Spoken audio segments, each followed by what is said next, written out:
যে আমি মহিলা আত্মসহায়ক গোটসমূহৰ সদস্যসকলক আমি 10,000 টকা কৰি দিয়াৰ ব্যৱস্থা কৰিম।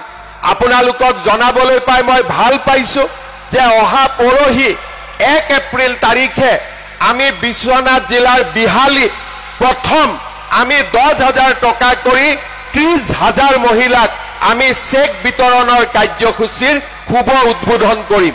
বৰহমপুৰ সমষ্টিত জিতু গোস্বামী ডাঙৰীয়াই যিদিনাখনে মোক মাতে সেইদিনাখনে মই ইয়াত আহি বৰহমপুৰৰ মহিলাসকলক 10,000 টকাকৈ দিম।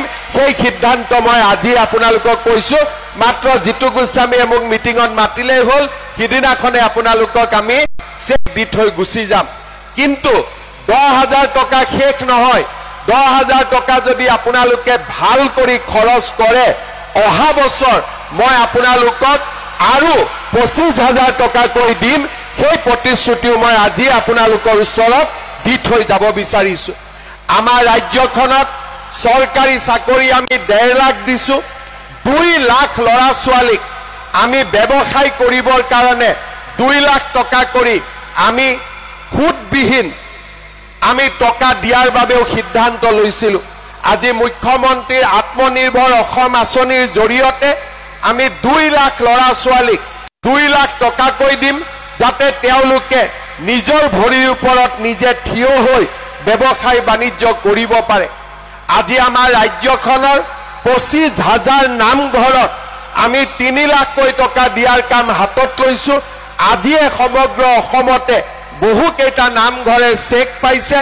অহা 2-3 দিনত আমাৰ সকলো সমষ্টিৰে 25,000 নামঘৰত আমি 3 লাখ টকাকৈ দিয়াৰ ব্যৱস্থা কৰিম। লগে লগে চাকৰি নাপায়, 1 বছৰৰ কাৰণে তেওঁলোকে চাকৰি বিচাৰিব লাগে, বিভিন্ন পৰীক্ষা দিব লাগে, গুৱাহাটী নগাঁওলৈকে পৰীক্ষা দিব যাব লাগে। আমাৰ ৰাজ্যত আমি সিদ্ধান্ত লৈছো যে এতিয়াৰ পৰা যিমান ল'ৰা ছোৱালী গ্ৰেজুৱেশ্যন পাছ কৰিব তেখেতসকলক 1 বছৰৰ কাৰণে ৰাজ্য চৰকাৰে প্ৰত্যেক মাহত 2,500 টকা কৰি তেওঁলোকৰ বেংকৰ একাউণ্টত জমা দিব, যাতে আমাৰ ডিগ্ৰী পাছ কৰা ল'ৰা ছোৱালীবিলাকে দেউতাক মাকক হাত পাতিব নালাগে। তেওঁলোকে যাতে অন্তত নিজে এটা বছৰ চৰকাৰী চাকৰি হওক বেচৰকাৰী চাকৰি হওক তেওঁলোকে বিচাৰিবৰ কাৰণে সুবিধা পায়। শ্ৰদ্ধাৰ আই মাতৃসকল, আমি আপোনালোকক কৈছিলো যে আমি মহিলা আত্মসহায়ক গোটসমূহৰ সদস্যসকলক আমি 10,000 টকা কৰি দিয়াৰ ব্যৱস্থা কৰিম।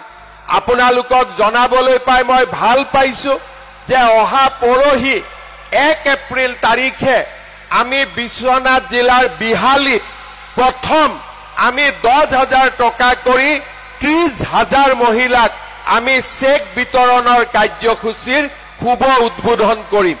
বৰহমপুৰ সমষ্টিত জিতু গোস্বামী ডাঙৰীয়াই যিদিনাখনে মোক মাতে সেইদিনাখনে মই ইয়াত আহি